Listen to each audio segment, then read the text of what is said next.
day on Saturday. It's one of the great tickets in sports. I think you can buy one ticket, like on Saturday, buy one ticket and take in all the games. Did you see the play that Tim Whipple drew up for Irmo to beat Blythewood in the 5A boys upper state finals the other night up in Greenville? The little backdoor cut. Yeah. Not bad. Not bad. Was that. Well, I mean, this is like his 10th state championship appearance, and he's a great coach, and that's just a perfectly called play and well executed, and his guys didn't panic, and they had to do that. Of course, you had to get it inbounds, catch the basketball, lay it up in apparently less than a second because the buzzer went off immediately after the ball went through the net. You mentioned the state tournament. Also, you mentioned the conference basketball tournaments. There is one game tonight involving a team inside the Palmetto State, and that's the Spartans of USC Upstate, who have an early lead on Dunk City, Florida Gulf Coast, 9-5 in the early going in the quarterfinals of the Atlantic Sun tourney. The 7-24. Hey, man. Cinderella. If Cinderella can live in Spartanburg, South Carolina, we can have hope for humanity. Well, this Cinderella won't have glass slippers. At best, it would be acrylic. As far as that's concerned. You're saying Cinderella and Spartanburg might be wearing cinder blocks for shoes? Might be. Sorry. But, getting back to Irmo, Corn, the one thing about Tim Whipple's teams is they'll carve you up slowly, a la if you think in the college ranks, Butler, and they always seem to play close games. So his teams are always comfortable when it goes down to the final few minutes and even seconds. They've been able to execute, and that's why he's got those 10 championships. Yeah. Now, the Big South today announced postseason awards for its league. The League Player of the Year, Xavier Cooks from Winthrop, and he is the only state player to receive a league-wide award. First team all-conference includes Cooks from Winthrop. He's the only one from the state. Second team all-conference, Christian Nealing from Charleston Southern. And on the all-freshman team, Flanders Fleming of Charleston Southern. Charleston Southern finished up the regular season very strongly. They got to 9-9 in league play, got back to 500. They were well below 500. Barclay Radebaugh got that team turned around the right direction. Could be a factor when they open tournament play tomorrow at their place against Presbyterian. They had a little water fight at the end of their game over the weekend. It made national news. Deadspin had had the video on that. It was pretty funny. And the Southern Conference Basketball Player of the Week is Furman guard Andrew Brown. He averaged 16 points per game. The Paladins went 3-0. The Southern Conference tournament, guys, is going to be whack because, I mean, East Tennessee State had the best record all season long, but they took some hits late. Citadel got better. Wofford is Wofford. Furman's had a really good year. You got East Tennessee State. Things could get very interesting for our state teams up in Asheville beginning later this week. The WAC tournament, by the way, Corn, is not the Southern Conference tournament. The WAC tournament is being held in Las Vegas this year. I am trying to be hip. I'm trying to be cool. Okay. If you really wanted to be cool, you would have said it was dope. I should have said dope. I'm sorry. I should have said dope. Don't use that's the vernacular. We use dope in the South. That means something else. As far the new basketball polls this week. Clemson bouncing back with its win over Georgia Tech. Tigers are 18th in both polls. Virginia's number 1 in each. Michigan State's number 2. Let's talk about the Tigers and hear from Brad Brownell. I was up at Little John for that game on Saturday, and they played poorly for a while. Georgia Tech played extremely well, and then Georgia Tech's leading scorer picked up his 4th foul with about 11 minutes to go in the ball game. He had to sit the next 4 minutes, didn't score another point after having scored 22 at that point, and the Tigers turned it around with excellent defense, and they went to the free throw line, made 17 free throws over those final 10 minutes or so, got a couple of big outside shots from Reed and from DeVoe, and they turned a deficit into a lead and went on to beat Georgia Tech. So that was a nice turnaround win for Clemson. Kind of gets their season back in the right direction after having lost 3 in a row. And today, Will, is this Brad from Saturday or is this new Brad? This is Brad from Saturday. Okay, a little Brad Brownell for you. Proud of my team for the way we came back and won today. I don't think we played our best basketball, but I thought Georgia Tech kids played well. We got off to a great start, 17-7. Guys are making shots, and I think maybe we felt like the game was going to be a little easier than it turned out to be. I thought Josh Okogie for them was unreal in spurts there, just tremendous athleticism, and I thought he imposed his will on the game and gave his team a lot of confidence. Our guys rallied a little bit in the second half, but I just felt like we were a little bit slow. Might be a little bit tired right now, and I need to really look at that over the next 48 hours with our team. I just felt like we had a couple guys that seemed a little bit slow and a little bit off. I thought Gabe obviously was fantastic for us throughout the game, and certainly it was great to have Shelton back. Thought he made a big difference. I thought he played with good poise today, and those guys were the difference makers for us. Our defense got better the longer the game went. We finally were able to string some stops together and get into transition and make a little bit of a run. But really proud of the way our guys closed the game out. We didn't have our best stuff today because of the way Georgia Tech competed, and a lot of credit goes to those guys. Josh had their kids really ready to play today, and but our guys found a way to win, which is significant this time of year. So great win for us, and try to get ready for the next one. Did you get Gabe off to a fast start after the past couple of games? Yeah, a little bit. I don't know that, I think, guys who play like Gabe, you're going to have some nights where you maybe don't have it. And I think having Shelton on the floor helps. Get a couple more that maybe just for the rhythm of our offense helps him get a couple better plays, better shots, better opportunities. I'm not worried like if he has a game or two that doesn't go well. I think, he was, shooting at such a high level for about 3 or 4 games that, some of that is sustainable. And I think we all want it to be, but, he certainly got back to that level today, 4 out of 7. And I thought not only the threes, but I thought he made a couple of aggressive plays to the basket, especially in the second half when we maybe weren't quite playing really well, that really helped our team. I thought Gabe was a real catalyst today in terms of kind of being the guy that some people look to. I thought Marquise looked a little bit tired today, and took him a while to kind of get going.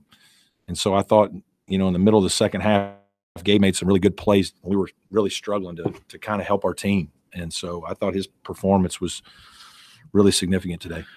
Not only that, but they rescued him from the witness protection program, Corn.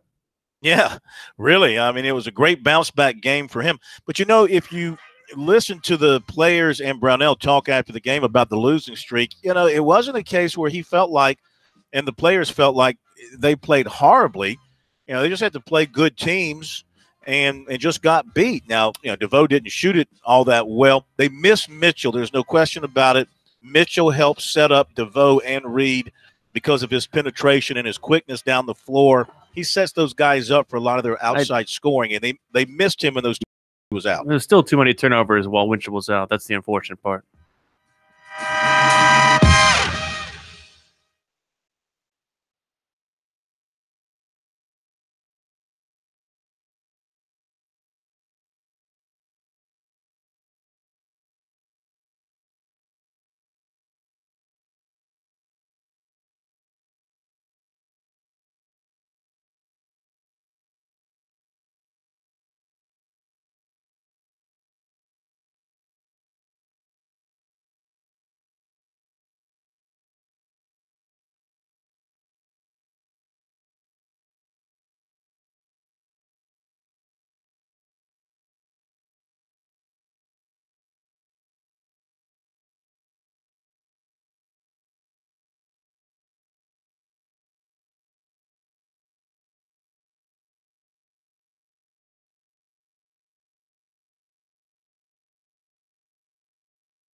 Yeah, I mean, I'm looking forward to coming back. in a few weeks, and just to be able to play in front of a lot of family and friends.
This is the place to talk Tigers, Gamecocks, and more. Sports talk across the state on the South Carolina Radio Network.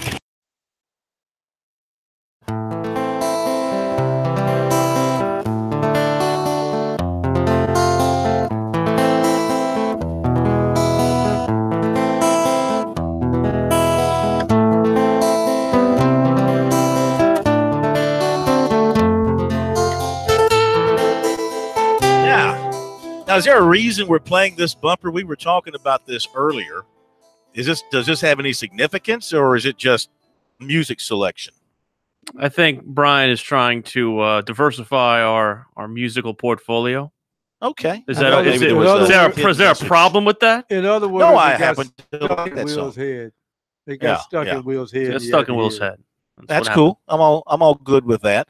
We will have coming up comments from the defending RBC Heritage champion Wesley Bryan, and also after the bottom of the hour, Steve Wilmot, the tournament director here at Harbortown for the RBC Heritage, will join us live from our vantage point here we're actually in the locker room. We're in the players' locker room, but I mean, we're in the social area of the players' locker room. It's very, very cool, whack, dope, hip in this particular part of the building. Oh, so is that a fact? It's all of that and more. 800-956-7266 is our number if you want to jump on board here over the last few minutes of this segment of the program. And I want to remind you to check out foundersfcu.com and learn how they can assist you in all of your financial needs. Again, that's foundersfcu.com. On our website, SportsTalkSC.com, I've got my commentary up there, checking out some of the comments to that, just hitting some of the opening lines from people. Howard writes that paying players against the rules is done by bad people. Well, maybe it's being done by bad people. What I said in my commentary was I don't believe that the kids are bad people necessarily. No, I think he's saying the people who are doing the paying are bad people. Right. And I'm agreeing with him. But I'm also saying that both those people and the recipients know the rules, and they should know better. Waterboy says, I'm in favor of paying the players, but at an hourly rate every time they step into a weight room, on the practice field, into an arena for competition. They punch a time clock and get paid an hourly rate for their service. Jack says, great article. I agree 100%. Country Boy says they do get paid. There are hundreds of thousands of kids who love a free ride to college, as well as their parents would love it too. But I do think it's unfair. The kid's talent spins into a lot of money.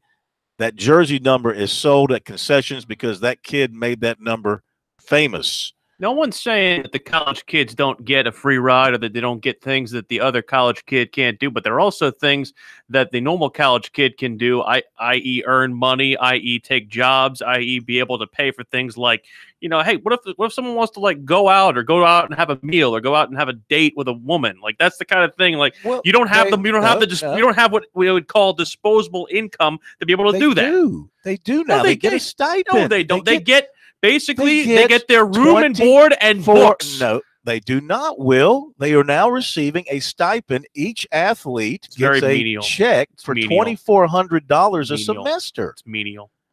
Well, maybe to you, I could make $2,400 go a long way in semester. College. Come on, it's a lot of ramen noodles. Corn. Well, you're not supposed to go buy a Mercedes with it, but you're supposed to be able to take somebody out on a date, go buy a jacket if you need it, whatever the case may be. Let me just finish here. I want to get to Wesley.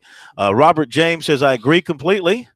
Alan says, love the baseball model. Now try selling it to the NBA Players Association. Morgan says, totally agree, Phil. It would provide a more reasonable avenue for the athlete that has no real interest in working towards a secondary degree. I've often thought the baseball model is best.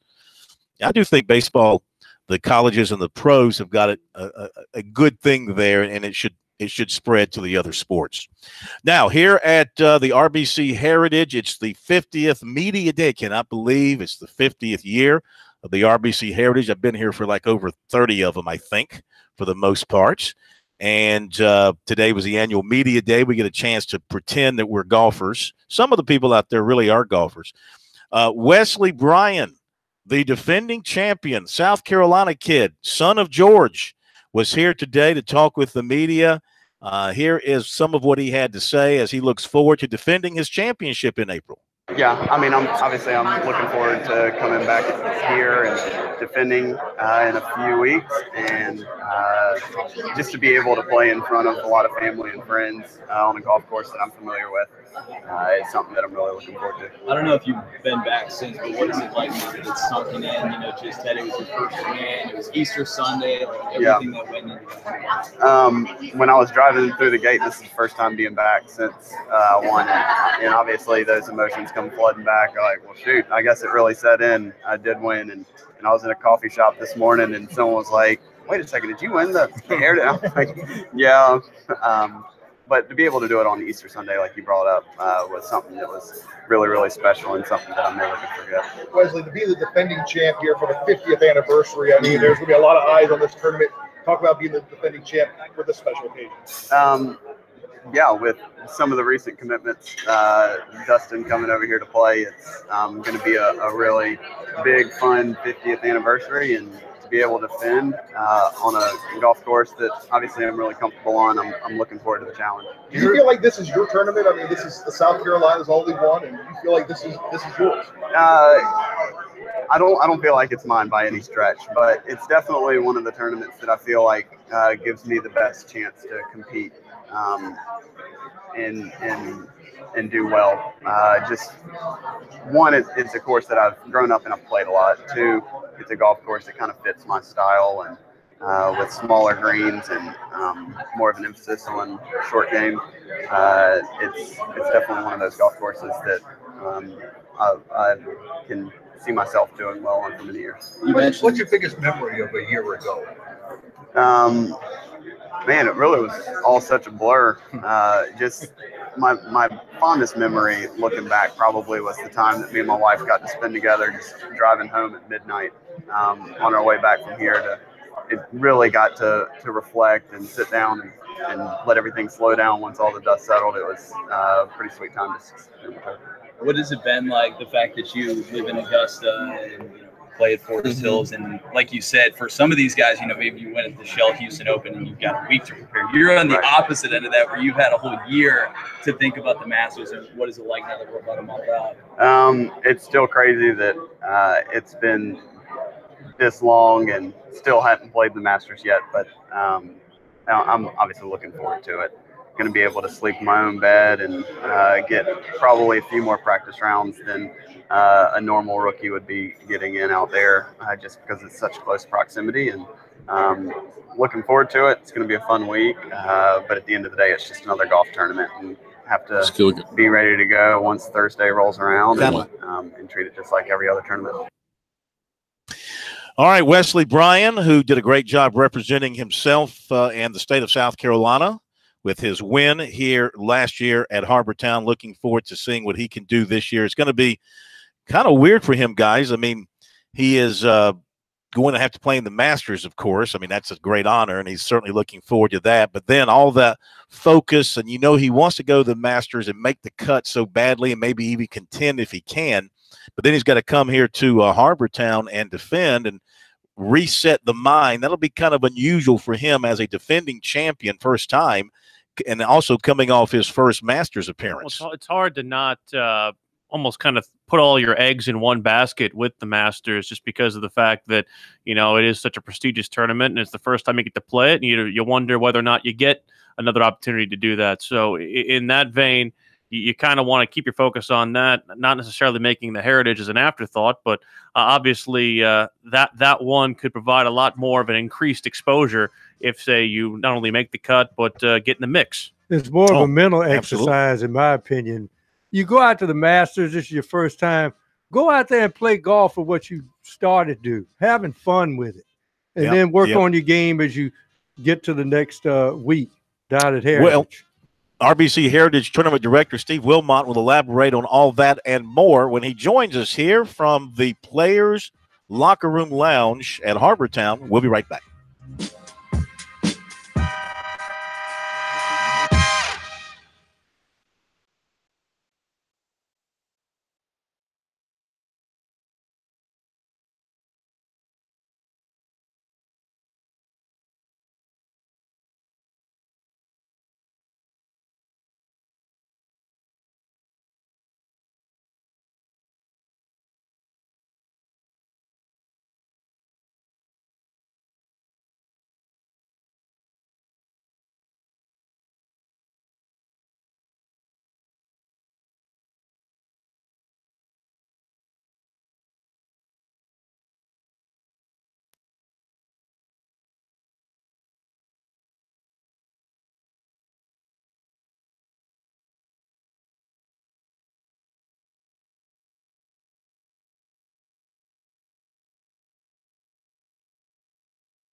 We are back with you on Sports Talk on this Monday night. Phil Kornblut at Harbor Town, Will Pelagic, Professor Tom Hayes, Brian Leonard back at our studios in Columbia. We have had just a wonderful day, as we do every time we come down to Harbor Town to celebrate the RBC heritage. This will be the 50th anniversary in April. The tournament director, Steve Wilmot, joining us here at our location in the Players Lounge outside the Players locker room upstairs in the clubhouse. And I said, you know what, you might have to just peel me out of here because I might not leave. You might come back tomorrow and I'm sitting right here. Actually, I might be with you. You have had a long day, but what a great day to have Dustin Johnson here, Wesley Bryan here, all the media here, and to pull off what you guys did today was fantastic. Yeah, today was a week, but it was all good for everybody. Media Day is about us, really a day celebrating the tournament. It's always nice that when you have your past champion here with Wesley certainly added to it. Then you add to the fact it's cheers to 50 years. You add to it that Wesley's from South Carolina. And then from the other side, which was the late edition 2 weeks ago, RBC, at the encouragement of us in a way, they've been filming their television commercials, their ambassador commercials around the country, and they've been in California. Last year they did with Furyk and some others. They did it down at the Plantation Club in Florida, and we're like, hey, you've got Harbor Town. Yeah, this is one of your events. How about trying to come in? So they decided to do it, and so you have Wesley, and then you have DJ, both from Columbia, both went to Dutch Fork High School. Number one player in the world, a defending champion. It just added to the day. But there was about 4 events going on at the same time today. But it was a team effort. It was a win-win-win for everybody, and we certainly appreciate having the media here to enjoy it as well. Well, we had a blast, of course. And before we talk about the tournament, Wesley, tell us about the commercial that Dustin cut. When will it be airing? Where will people be able to see it? Well, it's their ambassador commercial, and of course they just signed the number one player in the world, so it's a new commercial for them. But they're planning on airing it the week of Augusta, which leads into the Masters, which leads into us. But you'll see it throughout the course of the year, and you'll see the clubhouse, you'll see Harbor Town, you see number one. As you know, we set number one up as if it was tournament day. We were responsible for getting 200 extras, which is a whole nother effort without them knowing what they were here for. We gave them practice round badges, but we had 200 extras here. But we had to coordinate transportation and security with it. But the commercial is their full-blown commercial. And these guys we were working with, their agency called The Agency out of L.A., unbelievable, top-notch guys, first class, and really know what they're doing. And they're using some 360 technology and the way they're and all. It's going to be great. Again, it's great for us, the tournament, great for Harbor Town, great for Hilton Head, great for South Carolina. It's going to be a showcase commercial for everybody. And you watched Dustin strike a few balls off the number one tee. Yeah, it's he got up there, and of course they are working with that crew. They want everything as realistic as possible. I mean, they want to make sure it's the right ball, it's the right club in his hand, because we did film some things on the driving range first, but it had to be very specific. And they had actually head professional here, director of golf John Farrell, do some wedges so they can see divots being taken with the exact club, some other things. I could have showed you some wedges, some divots today. But he got up there and he started just hitting his driver. Yeah, and then, but he was hitting it into the commercial to what they were liking, that he was able to go, man, I'm going to hit a couple draw, I'm going to hit a couple fades, I'm going to hit a couple stinger, I'm going to start. He was right down the middle, about 2 to 3 dozen drives, and it was really exciting. It was I still can't believe, as you can tell, I've been going, and it wasn't today. I was here all day yesterday, for Saturday and Friday and last week with this planning as a team and things. But again, it's a win-win-win for South Carolina and the Heritage. Absolutely. And Dustin's going to be playing in the tournament. He doesn't play here a lot, but he has put his name in the hat to play here, coming off the Masters, and that can only add to an already illustrious field and add more excitement to the week. And you hope he can come in here and do well. Yeah, and Wesley, having DJ is kind of icing on the cake. We've already got the cake in the fact that Wesley are defending champions coming back, and there's so much excitement. We couldn't have scripted it any better last year, and having really him win. People could look at it in some things, but when you're tying in the 50 years, you're tying in what we do, the Heritage Classic Foundation for Junior Golf, knowing that Wesley played in the Junior Heritage, Wesley played in the Players Amateur. Wesley's dad played here in 04. Wesley's memories here, his mom caddying from a Players Am, George playing, then you get DJ from. It's just you couldn't have scripted it any differently, and I think you sense the energy and the excitement leading into this tournament. And there's more than just those two players, but having those two players coming back to play with us this year is going to be tremendous for everybody. Steve, Will back here in the studio. Just on Dustin coming in, and obviously I know it's part of a sponsor thing with RBC, but do you think that could start a trend of players who will come down to Hilton Head after the Masters? Because I know that it's something that has been a hard thing and been a bit of a challenge for you guys over the last couple of years. Great question, and I really think so. I was telling Phil earlier that DJ hadn't been here since the clubhouse was redone, and he had lunch up here before we went to the first tee to film, and he's like, oh my gosh. So he was talking about that. There's a few less trees here, fortunately or unfortunately. You don't want to have a silver lining in the fact of Matthew and Hurricane Irma, but you sense that these guys are starting to talk about, geez, why haven't I been here? And this happened last year. If you think back of the Tyrell Hattons and the Matt Fitzpatricks and the Martin Keimers and some of these guys that played last year, along with I'm trying to think of the fourth real quick. Going, geez, why haven't I been here? Because it's really, there's nothing like, we all know that the Masters is number in there. It's the premier event. It's the major. It's everybody works toward it. Sets a tone, but we've embraced being the week after the event, and these players are starting to go, geez, I could play at Augusta, play at the Masters, and then drive 3 hours down here and use it almost as a vacation in a deep, but they're still here only 3 hours away. Sure. And it's work, and we're sensing more of it. And talking to Wesley today with his relationships with a lot of players, we sense a lot of good's going to come from this, and having DJ and guys, I think you all know too, these guys now, chasing who's number one and all isn't gonna, we almost feel that there might be a couple guys going, geez, I need to play, and we might pick up a few more knowing that they're trying to chase down DJ as well. Well, that question leads to what's in the back of everybody's mind who thinks that the ultimate prize, getting Tiger back here. Yeah, yes, we think about it. We'd love to have him back.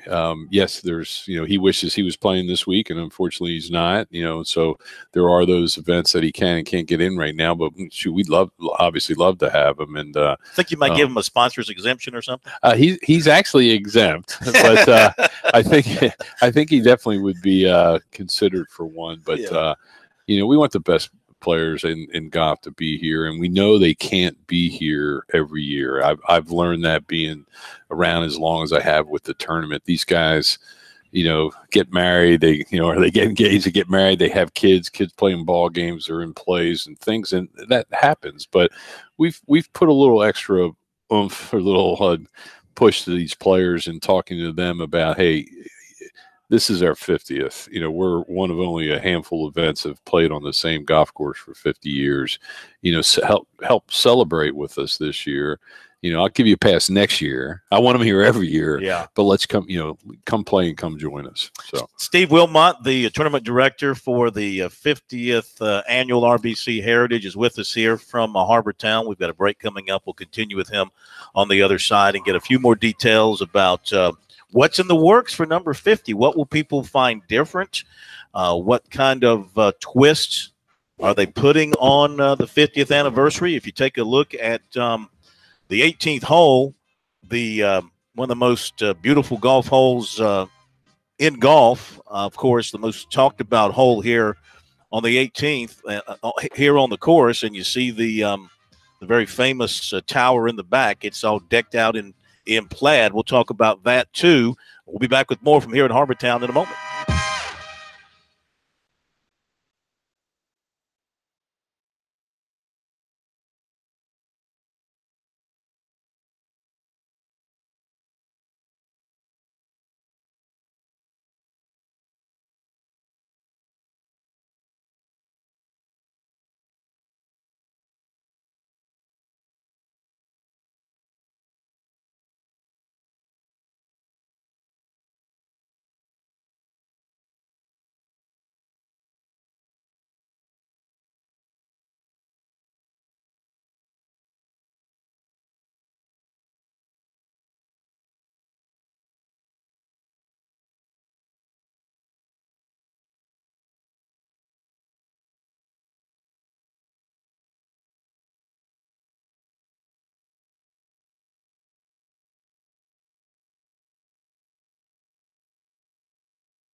Now back to Sports Talk, South Carolina's most listened to sports talk show for more than 30 years.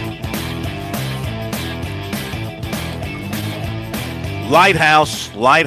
I couldn't think of the word lighthouse. Yeah, that was a little bit of a faux pas there, wasn't it? That was an insult to the fine establishment there. I just lighthouse. I can't imagine Jim Nantz going, look at that tower over there. Well, that's why he's in the antenna tower. Yeah. And I'm sitting over the media tent. The lighthouse decked out in its plaid. So when the folks get down here in April, what kind of things will they see related to a 50th anniversary? Well, just like you mentioned, I mean, people might not think it's that big of a deal. It took a little more effort and maybe a little more cost than thought, but we thought that here's an opportunity with us having kind of get your plaid on the 50th anniversary, and we platted at the lighthouse with our tournament logo, cheers to 50 years and all, and it came out a lot better than we thought. When you see swatches, just like you see a swatch of carpet or paint, you kind of go, oh my gosh, what color is that really? And it was the same thing with the swatch, but it looks awesome. It kind of sets the tone. We unveiled it. Not that we had to hide it. It was pretty obvious we were doing it, but we had a 50-day countdown party last week. Something that I'm really excited about, and I just had another player commit to, but we've invited all our past champions back to the opening ceremonies. And Wesley's going to be, and what an awesome year for him. Sure. This is about him. This is him being, but for him to be in the likes of, the Hale Irwins and the Justin Leonards, Nick Prices, and all these guys we're still locking some of these things up, and players to be a part of that, is going to just add to this whole. So that is exciting in the opening ceremony program. And then, through the course of the week, there's some things that we've done that a little differently around the golf course. We created a beer craft garden, which is something kind of that, we started with Wine and Nine last year, and we're doing something with our partner in Southern Eagle and Anheuser-Busch. I think Mr. Pelagic will be excited about that. Why are you just playing right to my right to my vantage point? He wants to know where that beer garden is going to be located. 15 green. Well, that and I need one of those jackets too. There you go. Well, I actually saw when I was talking to Dustin, I was wearing mine, and I said, Dustin, I'm a husky petite with this fit, but what's interesting when we were just talking about Anheuser-Busch is one of the neat things that happened. Instead of the mission of the Heritage Classic Foundation is to give back, and the bottom line's for charity and all. And when we started this whole 50th, knowing it wasn't coming up, this wasn't 50 days ago, 50 weeks ago. This was about 3.5, 4 years ago when we started long range planning and figuring this out. But it went from us celebrating ourselves and spending all this money, patting ourselves on the back, to truly partnering with our partners. Sure. And the likes of Coca-Cola came to us, and they're doing a 200 store promotion with commemorative bottles and wrapping throughout the state of South Carolina. Anheuser-Busch is doing the same thing with their 12 packs and their packaging and all as well. We have other partners, so they're partnering with us. Both of those companies have been with us 50 years Sure. too. So it's now, instead of being it's truly a partnership and celebrating. So that's the excitement, and is that it's not just us trying to pat ourselves and applauding. It's truly the community. It's South Carolina and rallying, and cheers to 50 years. And as as you heard what I said with regards to Anheuser-Busch, it's not dilly dilly, it's Willy Willy. So we're gonna end everything with Willy Willy. Willy Willy. There you go. That makes sense. Do you have a new Willy Willy? Because I saw a younger guy in the outfit. Do we have a new? That's Sir William Innes. That's Sir William Innes. It's the second year. We've okay. Just like. Yes, it's the second year, and he's been great. He's our mascot. Yeah. He's very well received. He's doing a charity tour tomorrow. He visits about a dozen different charities, and obviously we support this. Well, we support South Carolina, but here locally with some of these. So we have a charity tour with Willie actually tomorrow, and Willie, and actually, who's our chairman of the charities committee, will be traveling with him too. Is Stan Smith. Stan Smith, Yeah. Great tennis player. Yeah. Will Boeing have a flyover on Saturday? Yes, Yes, they are, Yeah. and they even mentioned it today. And they talked about the airlines. It's not as easy as Boeing doesn't own the aircrafts, so they have to get approval by whoever they're building the aircraft for. Now, it used to be difficult 4 or 5 years ago, and that's why we had a 747 one year, but we've had last year was Air France and something. But now they're kind of lining up. Yeah, they love the flyover. Last year we had a bus full of French people, Frenchmen down here for this to see the flyover, and it's something that really has worked out great. And we fly at 4 o'clock prime time, and CBS picks up, and that's pretty neat too. So, it's the coolest thing you'll see. Unbelievable to be standing on the 18th fairway or green, and it's nothing, and all of a sudden here comes this huge airliner from nowhere, from the Charleston area. And they come, they circle around. He goes up, he takes it down, and boosh, he's off. Well, and they fly a little lower than they're supposed to. They do also when you fly commercial, their FAA rules have you have to bank at 15 degrees and all. This pilot takes it 65 degrees, right. And he's playing with it and having some fun. But when I first was told about the flyover years ago, they said the 787 is going to sound like a loud vacuum cleaner. I'm like, yeah, whatever. Right. Tell me if it didn't sound like a loud vacuum cleaner. And it's Yeah. like, oh my gosh. And we've talked to the tour about it. They don't stop competition. It's what it is. All the players know that it's going to happen at 4 o'clock, and it takes a couple minutes, but it's really people line up for it. Right. People are finding it. Yeah. So it's a great partnership. Obviously, Boeing South Carolina is, but we had representatives, Mike Zavada today from Seattle here, along with Tim Deaton, but they have really become wonderful partners, as well as obviously RBC. Well, we want to thank you for being with us tonight. It's been a great day on behalf of all the media. I don't have to speak for everybody, but you know what I'm saying. I think everybody had a blast. The course was in fabulous shape. You could play the tournament on that course today. I mean, jack the tees back a little bit, but the course is in great shape. The greens were just perfect. Yeah, and actually the weather that we had recently really worked in the favor, which people might say, what do you mean? But what I learned, I'm not an agronomist, but I'm about outside the ropes, not inside the ropes. Yeah. And but it's the way that the snow hit here, ironically, and then it froze instead of it freezing and then the snow and having issues, that it almost insulated the green. So it's actually wonderful. And today was kind of funny because for the listeners out there, because the DJ doing the commercials on one, we weren't allowed to play 1, 9, and 10 until after 1 o'clock. So for you golf fans out there or Harbortown Golf Links fans, we ended up playing and starting them on 2, and then you go from 8 down the street and play 11, and then you'd go to 18 and go to 1 or 2, and but everything worked out. Everyone got in 18 holes. Yep. We had to double check their scorecards, not knowing what hole they played. Now, Steve, can you confirm that Corn shot from the Reds today? Actually, we have green tees up here too. I played with the big guys, okay, and I helped. That's all you need to know. As I helped. We actually played it. We played a different format today. We usually play your own ball to have fun and things too, but today par was your friend. Yeah, and we had it as a scramble, and the reason being is we really didn't know how much time everything was going to take with Wesley here. Wesley did a bunch of media things for us and interviews and filming and around, as well as DJ and all, but it was a wonderful day. A wonderful day for us, wonderful day for golf in South Carolina, and cheers to 50 years. Absolutely. Look forward to cheering it on when it gets here in April. Thank you so much, and we'll be back to see you tournament time. It'll be here before you know it. Yeah, 42 days. Thank you so much. Thank you, Steve. Steve Wilmot, Tournament Director, RBC Heritage, with us here, Sports Talk at Harbortown for Media Day. It's been a blast. I guess I'll pack up and come back because we got things to do tomorrow. We got Muschamp tomorrow. What a bore after being here. Football. Ugh. We got baseball He's looking forward to seeing you in your peach, right?